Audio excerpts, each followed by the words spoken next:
Bismillahirrahmanirrahim. Assalamualaikum warahmatullahi wabarakatuh. Perkenalkan, nama saya Andi Muhammad Foto Perendrengi dengan NIM D111241074. Di sini saya akan menjelaskan mengenai kristografi, kristal, serta sumbu kristal. Kristografi merupakan cabang ilmu dari mineralogi yang terfokus pada sistem kristal. Kristal adalah bahan padat homogen, biasanya anisotrop dan tembus cahaya, serta mengikuti hukum-hukum ilmu pasti sehingga susunan bidang-bidangnya memenuhi hukum geometri. Jumlah dan kedudukan bidang kristal selalu tertentu dan teratur. Kristal-kristal tersebut selalu dibatasi oleh beberapa bidang datar yang jumlah dan kedudukannya tertentu. Keteraturannya tercermin dalam permukaan kristal yang berupa bidang datar dan rata yang mengikuti pola tertentu. Sumbu kristal sendiri adalah garis bayangan lurus yang menghubungkan dan menembus muka atau bidang muka kristal melalui pusat kristal. Kristal sendiri memiliki 3 sumbu, tetapi ada juga kristal yang memiliki 4 sumbu. Sumbu-sumbu kristal tersebut ada 3, yaitu sumbu A, sumbu B, dan sumbu C. Sumbu A sendiri memiliki kedudukan secara lateral yang dibentuk oleh 2 bidang kristal yang saling berhadapan menembus bidang pada sisi depan dan belakang. Sedangkan sumbu B memiliki kedudukan horizontal yang dibentuk oleh 2 bidang kristal yang saling berhadapan menembus bidang pada sisi kanan dan kiri. Serta ada sumbu C, yaitu sumbu vertikal yang menembus bidang pada sisi atas dan bawah. Assalamualaikum warahmatullahi wabarakatuh. Perkenalkan, nama saya Sahrul Gunawan dengan NIM D111241048 dari kelompok 1 Praktikum Kristalografi dan Mineralogi. Baik, di sini saya akan menjelaskan 7 bentuk kristal dalam kristalografi. Dalam kristalografi terbagi menjadi 7 bentuk kristal. Yang pertama yaitu bentuk isometris atau kubik. Sistem kristal kubik memiliki 3 sumbu yang sama panjang dan saling tegak lurus, memberikan simetri tertinggi dibandingkan sistem lainnya. Contoh mineral yang termasuk dalam sistem ini adalah garam dapur atau NaCl, berlian, dan fluorid. Bentuk kristalnya bisa berupa kubus, oktahedron, atau dodekahedron. Selanjutnya yang kedua, kristal tetragonal. Bentuk kristal tetragonal memiliki 3 sumbu yang saling tegak lurus, dengan 2 sumbu memiliki panjang yang sama dan 1 sumbu berbeda panjang. Bentuk umumnya berupa prisma segi 4 atau bipiramida. Mineral yang termasuk dalam sistem ini antara lain zirkon dan rutil. Yang ketiga ada bentuk kristal ortorombik. Sistem kristal ortorombik memiliki 3 sumbu yang berbeda panjang, tetapi saling tegak lurus satu sama lain. Bentuk kristalnya biasanya berupa prisma panjang atau pipih dengan belahan yang cukup baik. Kristal ortorombik sering menunjukkan sifat optik yang unik seperti pleokroisme, yaitu perubahan warna saat dipandang dari sudut berbeda. Yang keempat ada bentuk kristal heksagonal. Sistem kristal heksagonal memiliki 4 sumbu, 3 diantaranya sejajar bentuk sudut 120 derajat, membentuk 120 derajat, sedangkan sumbu keempat tegak lurus terhadap ketiga sumbu lainnya. Mineral yang termasuk dalam sistem ini meliputi kuarsa, grafit, dan beryl. Dan yang kelima ada bentuk kristal trigonal atau rombohedral. Sistem kristal trigonal sering dianggap sebagai bagian dari sistem heksagonal, tetapi memiliki simetri yang lebih rendah. Struktur ini memiliki suatu sumbu utama dengan simetri rotasi 3 kali lipat. Contoh mineral ini adalah kalsit, korundum, dan hematit. Dan yang keenam ada bentuk kristal monoklin. Kristal monoklin memiliki 3 sumbu dengan panjang berbeda, di mana 2 sumbu tidak tegak lurus satu sama lain, sementara 1 sumbu tetap tegak lurus dengan bidang lainnya. Contoh mineral ini termasuk adalah gipsum, mika, dan feldspar. Yang terakhir ada bentuk kristal triklin. Sistem kristal triklin memiliki 3 sumbu dengan panjang berbeda dan tidak ada tegak lurus satu sama lain. Contoh dari mineral ini yaitu plagioklas, kyanit, dan rhodochrosite. Baik, mungkin itu saja yang bisa saya sampaikan. Apabila ada salah kata atau salah ucap, mohon dimaafkan. Wassalamualaikum warahmatullahi wabarakatuh. Bismillahirrahmanirrahim. Assalamualaikum warahmatullahi wabarakatuh. Perkenalkan, nama saya Siti Fadila Salsabila dengan NIM D111241018. Jadi saya di sini akan menjelaskan mengenai 4 sistem kristal, yaitu yang pertama adalah sistem kristal isometrik. Sistem kristal isometri biasa juga disebut dengan sistem kristal kubik. Sistem kristal ini memiliki 3 sumbu kristalografi yang memiliki panjang yang sama dan saling tegak lurus. Sistem kristal ini juga merupakan sistem kristal yang paling simetri di antara 7 sistem kristal lainnya. Mineral dalam sistem kristal ini biasanya berbentuk oktahedral, dodekahedral, dan tetrahedral. Contoh mineral dalam sistem kristal ini yaitu halit atau garam batu, pirit, dan intan. Sistem kristal yang kedua yaitu sistem kristal tetragonal. Sistem kristal tetragonal memiliki 3 sumbu kristalografi yang saling tegak lurus. Namun, 2 di antaranya yaitu sumbu A dan sumbu B memiliki panjang yang berbeda dengan sumbu lainnya yaitu sumbu C. Mineral dalam sistem kristal ini biasanya berbentuk prisma dan piramid dengan bentuk dasar atau penampang berbentuk persegi. Contoh mineral dari sistem kristal ini yaitu zirkon, rutil, dan kalsit.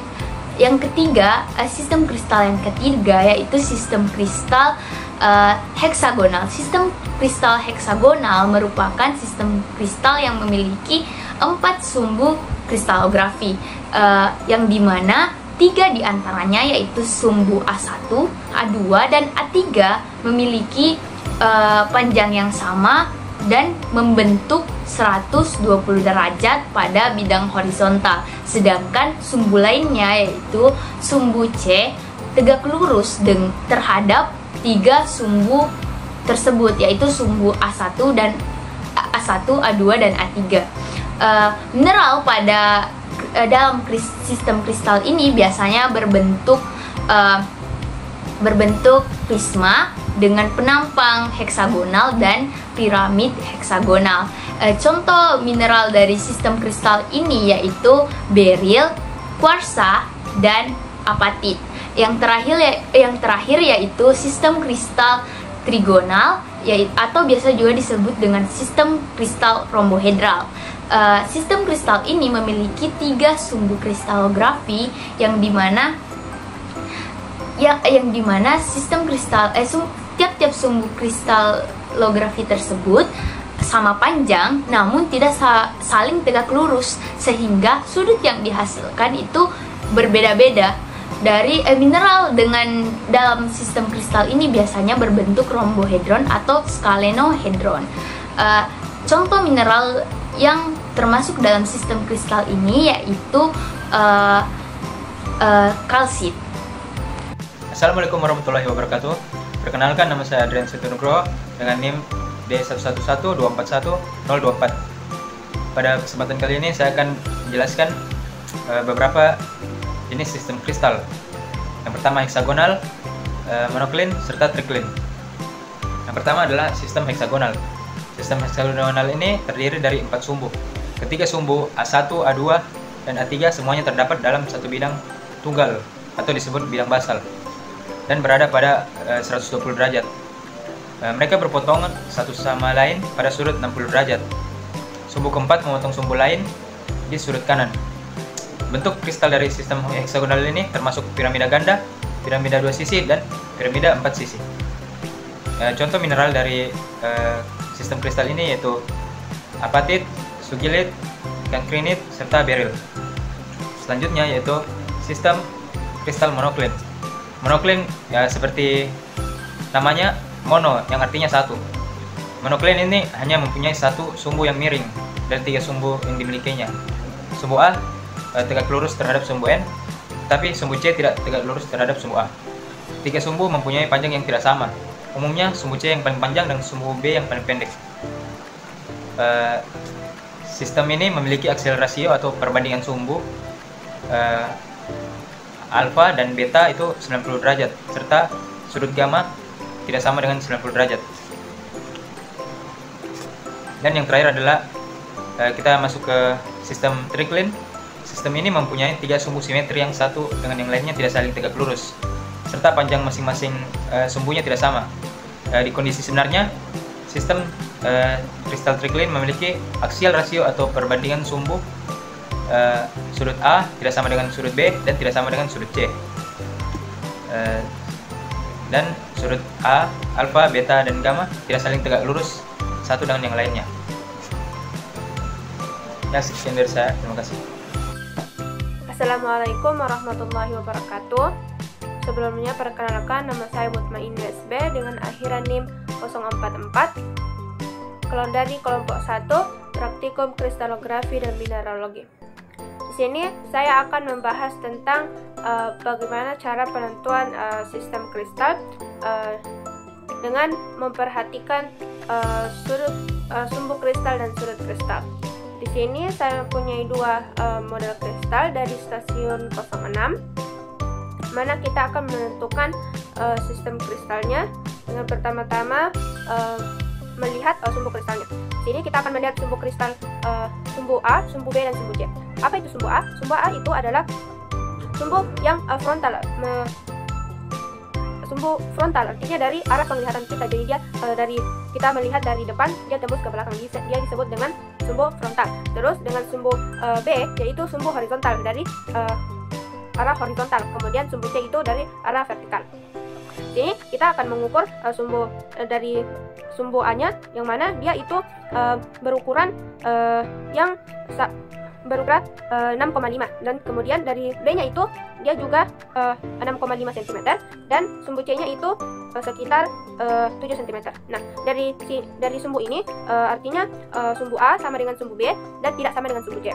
Kemudian dari sudutnya, kita memperhatikan sudut kristal itu yang mana dari sudut alfa, beta, dan gamma.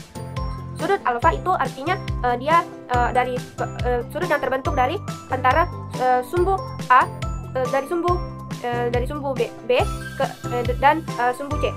Artinya sumbu B-nya dan sumbu C-nya. Jadi bisa dilihat dari sini bahwa dia itu dari sumbu B ke A-nya itu pasti di dalam adalah, karena dia persegi, maka otomatis dia itu 90 derajat. Kemudian dari beta itu dari sumbu A dengan sumbu C. Jadi dari sini ke sumbu C-nya. Jadi dia itu juga pasti sebesar 90 derajat.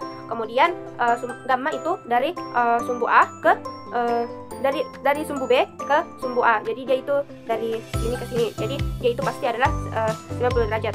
Dia semuanya siku-siku. Jadi semua sudutnya itu adalah siku-siku. Nah, dari sini sumbu dengan sumbu A, sumbu sama dengan sumbu B, tidak sama dengan sumbu C. Kemudian sudutnya itu semuanya sama sebesar 90 derajat, maka dia termasuk dengan kepada sistem tetragonal.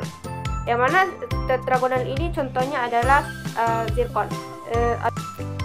Kemudian kita lanjutkan dengan model kristal kedua, yaitu kita akan melihat sumbu dan sudutnya.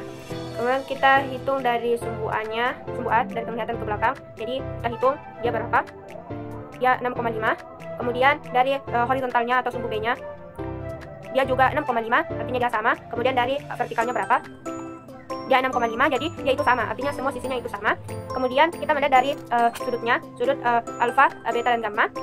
Dari arah beta alfa itu dari sumbu B ke sumbu C, maka B-nya ke C-nya itu pasti dia adalah sudutnya itu 90 derajat. Kemudian sudut betanya dari A ke C itu, dari A tembus dari sini A ke C-nya, pasti dia juga adalah 90 derajat terbentuk. Kemudian dari gammanya itu dari sumbu sumbu B ke A, jadi dia juga pasti membentuk 90 derajat. Nah, dari sini semua sudutnya adalah 90 derajat, dan juga semua sumbunya sama, yaitu 65 cm, maka dia termasuk dalam sistem kristal isometrik atau kubik. Nah, dan contoh mineral dari isometri itu yaitu ada galena. Sekian presentasi dari saya. Assalamualaikum warahmatullahi wabarakatuh. Assalamualaikum warahmatullahi wabarakatuh. Perkenalkan, nama saya Diharu Anam dengan NIM D11241004. Di sini saya akan menjelaskan tentang indeks Miller. Indeks Miller adalah sistem notasi yang digunakan untuk menggambarkan bidang atau irisan atom dalam struktur kristal. Sistem ini dikembangkan oleh William Hallowes Miller pada abad ke-19 dan menjadi standar universal dalam kristalografi. Nah, apa sebenarnya fungsi dari indeks Miller ini?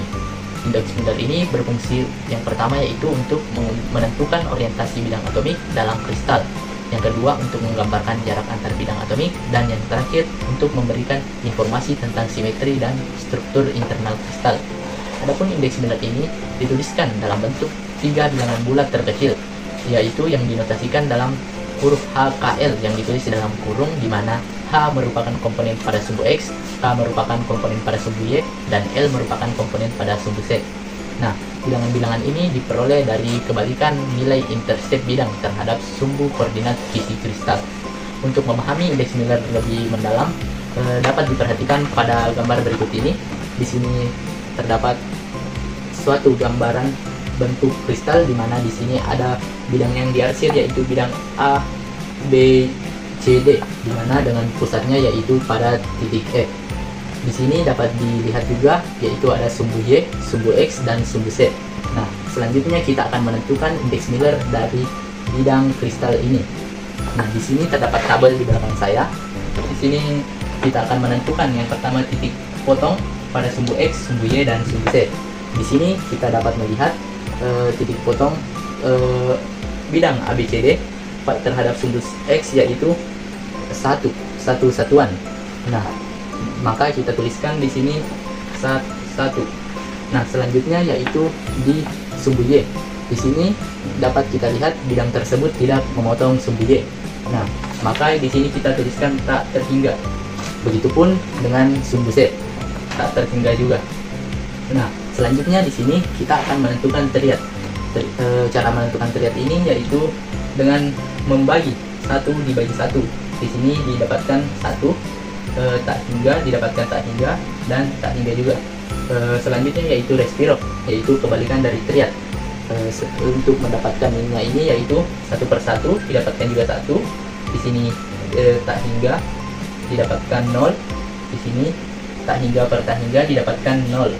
Maka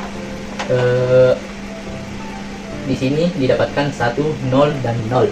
Nah, untuk HKL-nya di sini sudah merupakan respirofnya ini merupakan dalam bentuk bilangan bulat terkecil, maka HKL-nya langsung ditulis sama dengan respirof, yaitu 1, 0, 0. Nah, jadi HKL atau indeks Miller dari bidang pada kristal ini yaitu 1, 0, 0, di mana penulisannya itu dituliskan begini, 1, 0, 0, di mana dituliskan tanpa koma. Nah, sekian penjelasan dari saya tentang indeks Miller, dan terima kasih